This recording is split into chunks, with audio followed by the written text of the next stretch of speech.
لاتے تھے برابر, آتے تھے وہ بھی سب کے سب آتے تھے, لیکن نمائندہ طور پر اس لیے میں کہا, پہلے ہی یہ اشارہ دیا گیا تھا کہ نمائندہ طور پر آئیے آپ, کیونکہ ایک ایک امام ایک ایک مسجد کے لیے, یعنی ایک گاؤں کے لیے, ایک آبادی کے لیے جب امامت کر رہا ہے تو وہاں کا قائد ہے, وہ لیڈر ہے, اس کے ساتھ وہ سارے لوگ ہیں, سارے کے سارے لوگ ہیں.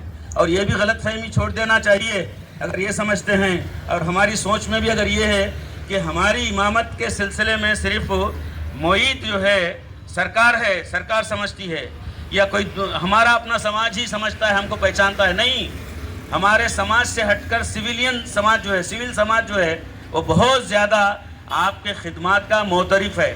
چنانچہ ایسے خطرناک جو ہے نفرت بھری آج کے ماحول میں بھی آپ دیکھتے ہیں کہ صبح فجر کے ساتھ ہی اندھیرے میں ابھی پورا سورج نہیں نکلتا, جوان لڑکیاں اپنے بچوں کو گودوں میں لے کر مسجد کے سامنے کھڑی ہوتی ہیں, کیونکہ آپ کی دعا سے ان کے بچوں کے لیے, ان کو صحت ملتی ہے, ان کا عقیدہ ہے یہ. وہ لوگ آتے ہیں وہاں پر. یہ صرف گاؤں کی بات نہیں کہہ رہا ہوں میں, شہر میں بھی ہے. شہر سے بھی ذرا جو ہے مین شہر چھوڑ کر, جہاں اپنے آپ کو ہم بہت مہذب سمجھ لیتے ہیں, اس کو چھوڑ کر یہیں پر ذرا دور دراز علاقوں میں نکل جائیے, سکندرآباد کے علاقوں میں نکل جائیے, ادھر ہمارے اولڈ شہر کے علاقوں میں نکل جائیے. آج بھی ایسے نفرت بھرے ماحول میں وہ جوان لڑکیاں اپنے گودوں میں بچوں کو لے کر آتی ہیں اس امید کے ساتھ کہ یہ اللہ کا گھر ہے, یہ اللہ والے لوگ ہیں, یہ لوگ عبادت کر کے کچھ پڑھتے ہیں, اللہ کا کلام پڑھ کر جو ہے پھونکتے ہیں ہم پر.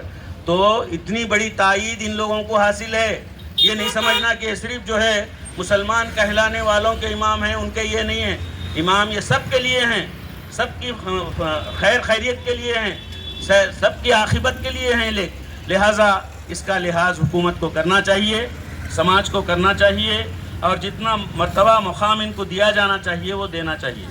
اب میں آؤں گا آج کے دور میں جو حالات ہیں, جو خود ہمارے دستور کی تسلیم شدہ ہیں اور پھر سماجی اعتبار سے روایت بن چکی ہیں ان کا. ان سب میں یہ سب ہوتا ہے کہ نمائندگی کی جائے, ہمارے متعلقہ وزراء سے ملاقات کی جائے.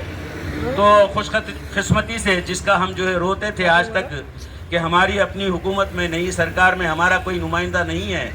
یہ اتفاق ہے, ٹوٹا پھوٹا ہی صحیح جو بھی ہو, جس انداز میں ایک نمائندہ ہم کو میسر ہوا ہے. ایک مرتبہ ان کو بھی بلائیں. میری غلطی ہو گئی, میں معذرت چاہتا ہوں. میں مشورہ دینا چاہیے تھا مولانا کو کہ ان کو بھی باضابطہ سرکاری طور پر, باضابطہ طور پر آج مدعو کرتے, اس میں وہ آتے دیکھتے یہاں پر, وہ سنتے. ان کو کیا معلوم ہے, وہ جس انداز کی زندگی جیے ہیں, جس سوسائٹی کے اس میں رہے ہیں, ان کو معلومات ہی نہیں ہے کچھ. ان کو معلوم ہوتا ہے یہاں پر, اور وہ بھی جو ہے بات کرتے آپ سے, راست طور پر بات کرتے. لیکن کبھی پروگرام بنائیے, چلیے ان کے پاس, آپ لیجیے ان سے موقع, لیجیے ان سے کہ یہی کاس کو یاد دہانی کرانے کے لیے, کیونکہ اس وقت تو نہیں تھے, وہ اس کا حصہ نہیں تھے. وہ سارے جو پروسیس ہوئے ہیں, منشور کا بننا, انتخابات میں حصہ لینا وغیرہ وغیرہ, تقاریر کرنا, وعدے کرنا وغیرہ, اس میں نہیں تھے وہ. لہٰذا یہاں پر دوسری بات یہ نمائندگی کے سلسلے میں کہہ رہا ہوں میں. دوسری بات یہ ہے کہ وہ سرکاریں نے گزشتہ بغیر ہمارے مانگے کے پوچھے کے بہت سارے وعدے کیے تھے, جس میں مثال کے طور پر, یاد دہانی کے طور پر کہتا ہوں میں, ریزرویشن کا معاملہ. ریزرویشن کسی مسلمان نے, یہاں سے کہہ دیجئے, کوئی بھی ہاتھ اٹھائیے آ کے یہاں پر بولیے, آپ نے کیا وعدہ کیا, آپ کیا مطالبہ کیے تھے کہ 12% ہم کو ریزرویشن دیجئے بول کر؟ کسی نے نہیں کہا, انہوں نے خود کہا تھا. اس دھوکے پر جو ہے اتنا بڑا دھوکہ انہوں نے دیا پوری ملت کو, یہاں کے انسانوں کو, ساروں کو, کہ 10 سال تک وہ حکمرانی کرتے رہے آرام سے.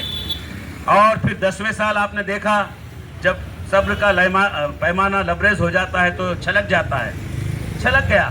تو یہی امت, یہی ملت, یہی ووٹرز, یہی امام مؤذنین جنہوں نے اپنی محنتوں کے ذریعے سے آپ کو 2 مرتبہ گدی پر بٹھایا. حالانکہ اور ایک جھوٹا وعدہ آپ نے کیا تھا جو بالکل جھوٹا ثابت ہوا کہ پہلا وزیر اعظم, وزیر اعلیٰ اس ریاست کا دلت ہوگا. لیکن 2 مرتبہ بھی آپ کو دلت یاد نہیں آیا. ایسا چپک کے بیٹھے کہ آپ 10 سال تک اٹھے نہیں کرسی سے, اور پھر جنتا نے اس طریقے سے اکھاڑ کر پھینکا آپ کو کہ پھر آپ جو ہے کوسوں دور چلے گئے. حتیٰ یہ کہ اسمبلی تک نصیب نہیں ہے آپ کو, اسمبلی میں بھی نہیں آ سکتے. تو ایسا حشر ہو جائے گا آپ کے حکمرانوں کا بھی اگر یہ سمجھتے ہیں ہم بھول بھلیوں میں ڈال دیں گے, معاملہ جو ہے چلا لیں گے, تو یہ غلط بات ہوگی. ایسا نہیں سوچنا چاہیے. کہتے ہیں نا آپ خود, اگلا گرا پچھلا ہوشیار, تو سنبھل کے رہنا چاہیے. یہ معصوم لوگ ہیں بیچارے, ان کی زبان پر گالی نہیں آتی, غصے میں نہیں آتے, کچھ احتجاجی کلمات نہیں کہتے وغیرہ, لیکن بالکل دل ہی میں جو ہوگا نا, صبر کا پیمانہ جب یہ لبریز ہو جائے گا تو پھر جو ہے اس کے نتائج دوسرے آئیں گے. اس کا جو ہے خیال رکھنا چاہیے. لہٰذا یہی میری بھی سوچ ہے, میرا پریکٹیکلی میرا مشاہدہ ہے ان کے ساتھ. لہٰذا میں آنا پسند کرتا ہوں, رہنا پسند کرتا ہوں آپ کے ساتھ. اگرچہ کہ یہ صرف میری بھی جو ہے زبانی ہمدردی ہے میری, میں کچھ یہ نہیں کر رہا ہوں آپ کے ساتھ. میں کوئی آپ کے لیے, آپ کے اخراجات کے لیے, آپ کے جو اتنی دور دراز علاقے سے آتے ہیں, کچھ نہیں کر رہا ہوں. لیکن مجھے اندازہ ہے کہ کیا صورتحال ہوتی ہے. اب میں خود لیٹ آیا ہوں, خیر اپنی یہ ہے توجیہات میں پیش کر سکتا ہوں کیوں لیٹ آیا ہوں, لیکن وہ کوئی وجہ نہیں ہو سکتی کہ میں یہاں پر لیٹ آنے کے لیے میں وہ باتیں بتا دوں, ساری باتیں. تو حضرات بہت خوشی کی بات ہے. یہ مت سمجھیے کہ آپ نے بہرحال اس کو کہتے ہیں جائزہ, اپنا جائزہ لینا. لہٰذا انہوں نے بار بار گزارش کی ہے, متوجہ کیا ہے سارے شرکاء کو کہ ہم اپنی تعداد کو بڑھائیں. یقیناً بڑھانا چاہیے, جمہوری طرز حکومت ہے, بڑھانا چاہیے, بڑھے گی انشاءاللہ. لیکن یہ دیکھ لیجئے کہ اتنی تعداد کی اگر اس کو ضرب دیتے ہیں آپ کسی بھی نمبر سے تو کتنی تعداد پہنچ جاتی ہے. وہ اصلی تعداد ہے آپ کی, وہ آپ کے ساتھ ہے, آپ کے کاس کے ساتھ ہے. حضرات اکرامی, ان چند کلمات کے ساتھ جی تو چاہتا ہے کہ بہت ساری باتیں کریں, لیکن پتہ نہیں کب تک آپ کو وقت ملا ہے, شاید وہ قریب آ رہا ہوگا اور دوسرے لوگ بھی بات کرنا ہے. میں سمجھ اشارہ کافی ہے. اس کے بعد جو ہے دوسروں کو KCR تک اور ریونت ریڈی تک سب کے لیے اشارے کافی ہیں, اس سے زیادہ بولنے کی ضرورت نہیں. وآخر دعوانا الحمدللہ رب العالمین. السلام علیکم ورحمۃ اللہ وبرکاتہ.